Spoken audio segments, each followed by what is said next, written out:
Hey everybody, welcome to the video. So we're lineup building for week 19 of the NFL season over on Draftkings, going over this 4-game slate for the divisional round of the playoffs. A couple things before I start this video. Number one, the purpose of this is not for me to build you guys a lineup to use in all of your contests. You have to be able to think for yourselves and build your own lineups. I'm just simply going through more of a cash game process, trying to identify players that meet a certain criteria for me, and you guys can apply that same concept to your own favorite plays and build your own lineups. And if you find this video helpful in any way possible, please leave a like. And if you're new to the channel, hit that subscribe button. It really helps me out, and I really do appreciate it. And while you're at it, you might as well hit that notification bell as well, so you don't miss out whenever I post new content. And YouTube tells me around 50% of the people watch these videos have not yet subscribed. So if you're a frequent visitor to the channel, or if you're just new, like what you see, consider that subscribe button because it really helps the channel grow, and that's obviously going to help me out as well. And if you don't follow me over on social media, the handle's in the bottom right-hand corner of your screen. And if you want to support the channel over on Patreon, link is down below for that. If you want to hop into the Discord chat, get access to the spreadsheet with projections, cheat sheets, notes, and all that good stuff, all the data you need. And I think that's it for the shameless plugs. So without further ado, let's dive into today's video. Alright, so you guys know I typically like to start with the running back position, especially in cash games. But since this is a smaller slate, we can do things a little bit different. So I'm actually going to start with the quarterback position here. I'm going to get that guy I absolutely want in. So we actually have quite a few good options here. We have Patrick Mahomes, Lamar Jackson, Josh Allen, Aaron Rodgers, even Tom Brady, Drew Brees. They're all viable. We have 3 MVP candidates in Allen, Mahomes, and Aaron Rodgers. But the guy I like the most is Patrick Mahomes here. I know he's very expensive at $8,000, but with the way this slate is and roster construction works out, I think we're going to be spending up a quarterback, and it's not going to be that hard to fit in Patrick Mahomes. And I love this spot here versus Cleveland. This game features a 57-point over, which is the highest on the entire slate. Chiefs also own the highest implied team total at 33.5 or 33.75. It's been changing a couple of times throughout the week, but it's still well above 30 points, and I'm expecting a lot of points to be scored here from the Kansas City Chiefs offense. He's got great weapons and Tyreek Hill, Travis Kelce, some decent secondary options, and the Browns have been more of a pass funnel defense. They're not like rock solid versus the run, but they have been worse versus the pass than they have versus the run this season. They just got torched by Big Ben last week. Now, got to keep in mind they were up 28 points in the first quarter, so they started playing softer coverage, more of a prevent defense, it seemed like early on in the second quarter. So circumstances kind of led to that, but even then, this has not been a defense that's been able to stop the pass this season. Now they're going up against one of the best passing attacks, if not the best passing attack in football, with Mahomes and his excellent trio of weapons. So yeah, I like him quite a bit. Now the Browns are getting Denzel Ward and Kevin Johnson back to the starting corners, so that's definitely a big upgrade for them. But even then, it's going to be very, very hard to stop Tyreek Hill and Travis Kelce for an entire game. So I think he should have a very solid game here and put up a lot of points. So we're going to plug in Patrick Mahomes. Again, Lamar Jackson, Josh Allen, Aaron Rodgers, all those guys are fine if you want to go cheap. I mean, Drew Brees, Tom Brady, Baker Mayfield, they're all viable, but I just feel like the ceiling for Patrick Mahomes is very, very high here, especially if Cleveland can keep this a close game. We know their offense can put up a lot of points. Chiefs' defense isn't that great. They're not awful, but they're not that great. So if the Browns can keep this game close, or if somehow the Browns have a really hot start like they did last week and the Chiefs have to throw the ball a ton to catch up, not saying that's a likely scenario, but if that did happen, I mean, they could have a monster game. So we're going to plug in Patrick Mahomes here. I know he's very expensive, and that leaves us $5,200 left per player, but I think we can make it work. And since we're playing Patrick Mahomes, it would make sense to pair him up with one of his pass-catching options. Now, I'd love to be able to play both, and I'm actually going to try to make multiple lineups here, so maybe I'll try to make a lineup at the end where we're going to fit in Tyreek Hill and Travis Kelce. But as of right now, I'm kind of like building a more of a cash game lineup, and I don't think I'm going to be able to afford it both, unfortunately. I said it all week. Well, all week I had one video, but I've been telling myself all week that I'm spending up for Travis Kelce over Tyreek Hill because I love this spot for Travis Kelce. Now, I'm not saying Denzel Ward is going to shut down Tyreek Hill. That's almost an impossible feat. They're going to move Tyreek Hill around the field. There's going to be some circumstances where Denzel Ward is not going to be on Tyreek Hill. And in those circumstances, I think Tyreek Hill is probably going to get the ball, and he's probably going to do some good things with it. And even then, Denzel Ward isn't invincible. Now, he's a very good corner. I know he has trouble staying on the field, but when he's on the field, he's one of the better cornerbacks in football. So maybe he slows down Tyreek Hill a little bit. But I'm not sure who's going to be able to guard Travis Kelce. I mean, the Browns linebackers have been very poor all season long, and they're one of the worst teams in the league versus tight ends. I believe they're allowing the 4th most points per game to the position. Eric Ebron had a very solid game versus them last week, and Travis Kelce is the best tight end in football, pretty much double-digit targets every single week, almost scores every week, gets around 100 yards every week. I mean, he's one of the most consistent options in football. I mean, obviously he's the most consistent tight end in the league, but even if you added him as a wide receiver, just a pass-catching option, he's still one of the best options in the entire league, nearly 100 yards per game, close to a 30% target share, close to a 25% market share of the team's air yards, had nearly 1,500 yards receiving this season as a tight end, over 100 catches. The guy's about as lock solid as you can get, so we're going to plug him in as our pairing option with Patrick Mahomes. Now, at this point, we can either start working on our running backs or wide receivers. Now, running backs are pretty darn important, especially in cash games. I don't want to get stuck with some random guy like, I don't know, Darrell Williams or something like that. That's not going to work for me in a cash game. I don't want to get stuck with the Leonard Fournette, Le'Veon Bell kind of guy. So let's just get the running backs that we want. Now, I said in my preview video that I really like Cam Akers here at $5,700. I liked him a lot last week versus the Seattle Seahawks just because of the price tag and the expected volume. Didn't really love the matchup versus Seattle, but I figured the volume alone would be able to get him there, and he absolutely crushed. I was not expecting him to get close to 200 total yards. I think he was right around 170, 180 total yards, but had 28 carries on the ground, got over 100 yards, got into the end zone, had a really nice long catch for 44 yards. The other catch he got for a yard, but we're looking anywhere from 20 to 30 total touches here, and if the Rams want to beat the Packers, I don't think that's very likely. I believe they're 6 or 7.5 point dogs here. The way to beat the Packers is to keep the ball out of Aaron Rodgers' hands as long as possible. So they're going to have to kill the clock here, just run Cam Akers into the ground, and hopefully it ends up working. Now, the Packers have definitely been a beatable defense on the ground this season. They've been pretty tough versus the pass, but versus running backs, they have struggled. I believe they're allowing the 5th most points per game to the position. Also, Jared Goff's going to be back under center for the Los Angeles Rams, which I realize he's maybe not 100%, but I still think that helps the offense flow a little bit better than it would have Wolford under center. I know Wolford didn't look terrible in limited time, but again, there's just more familiarity with Jared Goff under center. So Cam Akers, if he can get us 20-plus touches here in a really good matchup versus the Packers run defense, I would not be surprised if he can get us over 100 total yards and find the end zone. So really liking that price tag on Cam Akers, and I'd say he's one of my favorite running backs to use on the entire slate. Now, a dilemma I'm having this week is Alvin Kamar, because I really do like Alvin Kamar. He's one of my favorite running backs in football, but I don't think we have to go there this week because we have some really good spend-up wide receivers. We obviously have Travis Kelce, who I feel is almost a must on this slate. I really like spending up for Patrick Mahomes, and if we're going to do that, like say we plug in Alvin Kamara here, he's about $8,000. We have $4,100 left per player, which I don't love. I know we could use like a cheap tight end in the flex spot. We can use a cheap defense and maybe a cheap wide receiver, but even then, I don't feel great about that in cash games. I just don't feel like he's an absolute necessity. Now, I do think he's a very safe option, but what he does to our roster construction, I just don't feel like it's absolutely necessary because we have some other good running backs here that I think can be just as good, if not better than Alvin Kamara on a point per dollar basis, like Clyde Edwards-Helaire, assuming he's good to go. I realize he is questionable, but I'm assuming he's going to play. Only $5,500 is the lead back with the team with the highest implied team total. They're double-digit home favorites. I mean, I would be very surprised if Clyde Edwards-Helaire does not find the end zone or at least have a very solid game.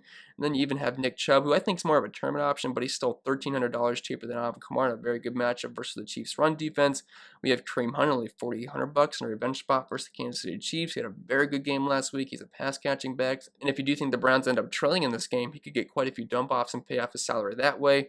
And then even then, you have Devin Singletary at only $4,500 with Zach Moss on the IR. As you can see that right below him. And Zach Moss is on the IR, and they pretty much split carries. So I know Devin Singletary is not going to be the only back that gets touches in that backfield, but he's definitely going to be the lead back here. He should have the most snaps, have the most touches. He's won the passing game as well. So that's why I don't think Alvin Kamara is an absolute must play. It's also a very tough matchup versus Tampa Bay. Now, they do struggle versus pass catching backs. And Alvin Kamara could get quite a few dump offs here, but again, I'm not going to go there in this lineup. If you want to play Alvin Kamara, I have nothing against that. I think he's one of the better plays on this slate. It's just I'd rather allocate my funds to the wide receiver, quarterback, and tight end on this slate. So with that being said, we could either go with Clyde Edwards-Helaire here at $5,500, or we could just plug in Devin Singletary. Now, we could play both and we just put one in the flex spot, but as of right now, let's just plug one in. We're going to go with Devin Singletary. Again, I already mentioned it, but no Zach Moss, so it just kind of makes Devin Singletary one of the better value plays in the entire slate because he's the pass-catching back in that offense. Zach Moss was more of the bruiser, I guess, if that's what you want to call it, but now he doesn't have to split time, so I think that just makes sense. So we'd have $4,800 left per player now instead of, $4,100 with Alvin Kamara. And I think I feel pretty good about that. So since we have our running backs locked up, I think we can just start checking down the wide receivers here. So we have Devontae Adams, Tyreek Hill, Stephon Diggs, Michael Thomas is kind of the tier 1 wide receivers. I guess you could throw in Mike Evans in there as well. Now the problem is I really like Tyreek Hill. It's just if I plug him in here, we're looking at $4,000 left per player, which, yes, I know that is doable because we do have some cheap wide receivers like MVS, Mecole Hardman, Allen Lazard, Gabriel Davis, but I'm kind of gearing towards a cash game build here, and I don't want to take unnecessary risks like that in cash games. So I don't think we're going to be able to afford Tyreek Hill, unfortunately. One of my favorite wide receivers to use on the entire slate here is Michael Thomas at $6,700. I know he didn't go absolutely off last week, but he still had 7 targets, 5 catches, got into the end zone early on, and had 18.3 fantasy points. But this is a pretty good matchup versus Tampa Bay. They're bottom half of the league this season versus wide receivers. Early on in the year, they were very, very good defensively versus the pass and versus the run. They're still great versus the run, but they've really started to struggle versus the pass game, especially wide receivers and quarterbacks this season, and even tight ends as well, as I guess that is all part of the pass game. But yeah, I like Michael Thomas a lot. I still feel like he's too cheap. Not as cheap as he was last week. He was $6,400 last week. I think that was on the full slate. I think on the 3-game slate on Sunday, I think he was only $6,300. But I still feel like he's too cheap here. It's a good matchup outside versus the big corners, and I would not be surprised if he can get us 20+ points. Should get close to double-digit targets, and overall, I think he's a very safe option. So I like that price that we can get on him. And I like Stephon Diggs, I like Tyreek Hill, I like Devontae Adams. When you factor in Michael Thomas being in that $6,000 range instead of being around $8,000, nearly $9,000, and mid $7,000, I mean, I just think he makes the most sense here. So with that being said, we have about $4,300 left per player. So I don't think we have to go absolutely dumpster diving here, because when you factor in a cheap defense, we should be closer to like $5,000 left per player. So let's just plug in a defense now so we know exactly what we have to work with now. I like the spend up defenses, although I'm not sure I'm going to be able to get there. So I plug in the Packers here at $3,900. We have $4,400 left per player, which I guess is doable. So I guess I won't rule it out. But as of right now, I think a lot of people are going to stick with like the Bills or the Ravens. 2 okay defenses. I would say the Ravens are a better defense than the Bills. Bills are more of like a mid-pack defense. So they had their struggles this season, but again, only $2,900 are playing at home. Maybe Lamar Jackson doesn't have a monster game. They could pay off only $2,900. Not expecting a lot here, but as long as one of these other defenses doesn't score a defensive touchdown, I don't think it's going to be the end of the world here. So let's plug in the Bills right now because they are home favorites. And that would give us $4,800 left per player. So we got our 2 wide receivers, and we have a flex spot. So let's try to find a mid-range wide receiver now. We're not going to be able to afford Tyreek Hill or Stephon Diggs. That's just not going to work. As we plug in Tyreek Hill, we'd have $3,200 left per player. And is there some cheap guys around the $3,000 range that we could use? Yes. Do I want to do that? No, not really. We'd have to use like Tyler Higbee in the flex, and we'd have like $3,400 left per player. I don't think that's going to work here. Maybe it could. Maybe I can try that in a little bit here, but as of right now, we're not going to use Tyreek Hill, though I do think he's a fantastic play.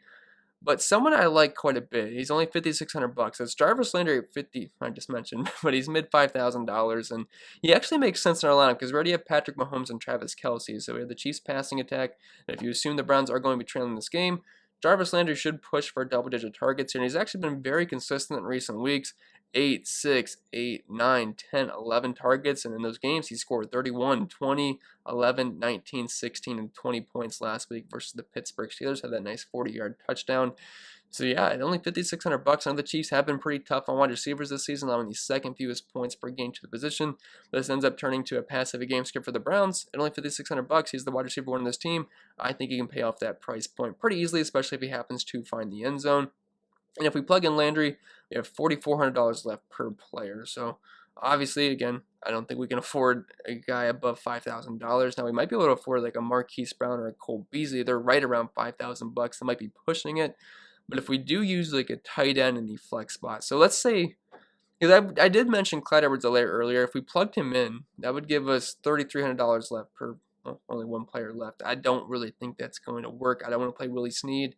I don't want to play Isaiah McKenzie or Josh Reynolds in cash games. Maybe in like a deep tournament flyer you could do that, but I don't feel very comfortable with that. So instead of doing that, I guess we could go like a double tight end lineup. I mentioned that in my preview video that I do not mind double tight end lineups, especially on these short slates. And I actually did that for the Sunday slate, the 3-game slate.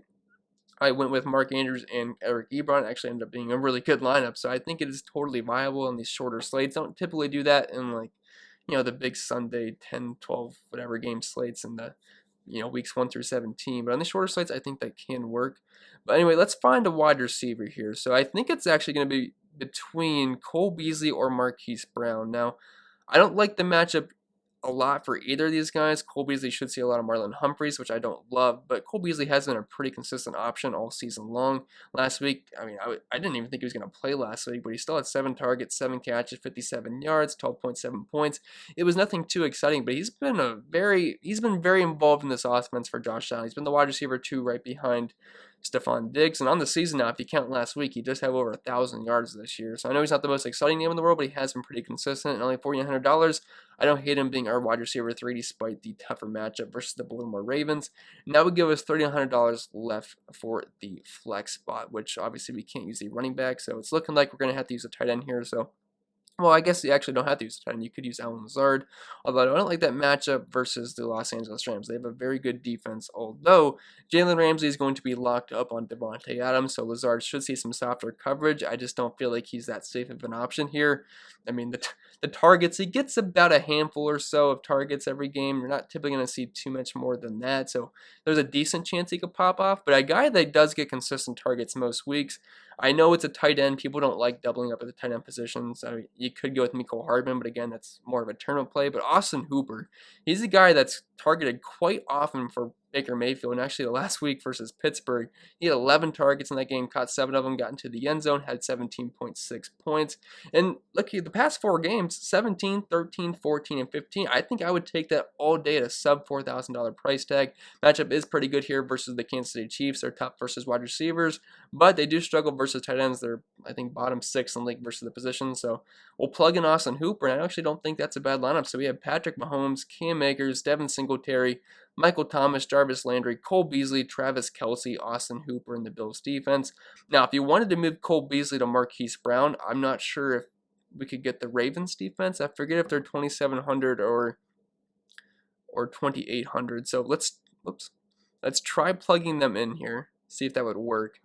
So we'd have $200 left. I can't remember what their price tags is. So we're just missing out on them at 2,800. So if you had the extra 100, I wouldn't mind that, but I think we could probably stick with the Cole Beasley route. But with that being said, I did want to try to get Edwards-Helaire in over Cam Akers and see what that would do to our lineup. Maybe we can change a couple things around. And if you don't like Cole Beasley, it might allow us to upgrade to Marquise Brown, and I guess we could probably get the Ravens or Bills defense in there because that would give us some extra savings because Edwards-Helaire is a little bit cheaper than Cam Akers here. If you do worry about the Los Angeles Rams getting too far behind the game where they can't establish the run and Cam Akers doesn't just get a ton of work, he should still catch a couple of balls, but I do get the concerns there. So if you did want to plug in Edwards-Helaire, that would give us $4,000 left per player. Let's say we plug in the cheaper defense like the Bills or the Ravens. I would like to stick with the Bills even if we do get to Marquise Brown just because I feel like their defense has maybe a little bit more potential here. I don't want to pick on Josh Allen. I don't want to pick on Lamar Jackson either, but I'm a little bit more scared than Josh Allen than I am Lamar Jackson this season. So plug the Bills in. That would give us $5,200, which would be good enough for Marquise Brown. It's kind of just a personal preference there, so it's kind of like a big 2v2 or a big 3v3 there, but I think both options are fine. Now, one thing I did want to do, I did want to try to get the big 3 for the Chiefs: Mahomes, Tyreek Hill, and Travis Kelce. I just wanted to see if that was possible. So I'm not going to go in depth on all these players again. We're just going to try to plug and play and see if this works. So plug in the big 3 here, and we'll build around that and see if we can make it work. So that gives us only $4,300 left per player, which again is not awful on this slate because there is some good value. Obviously, if we need some more value, we have to go with the cheaper running back. I think Devin Singletary fits that build. I already mentioned that earlier. Now, we could go with either Cam Akers or Clyde Edwards-Helaire. I'm not sure who's going to end up fitting here. Since Clyde Edwards-Helaire is a little bit cheaper than Cam Akers, we're going to plug him in as of right now. If you have the extra $200 for Cam Akers, I would not mind that at all. And we already have a bunch of Chiefs, so if you're just going to go all in on the Chiefs offense, we might as well get their RB1 here. So, again, we're still sitting around $4,000 left per player when you factor in a cheaper defense. I actually don't think this might be the hardest thing to do in the world. It's more top-heavy, so I don't feel as comfortable with it, but I definitely think we can make it work in tournaments. So we could go a couple of routes here. We could just plug in a defense, see what we'd have left, although I don't really want to make my lineup come down to a couple $100 and the defense already pre-picked. So we'll see what fits at the end, I guess, for the defense.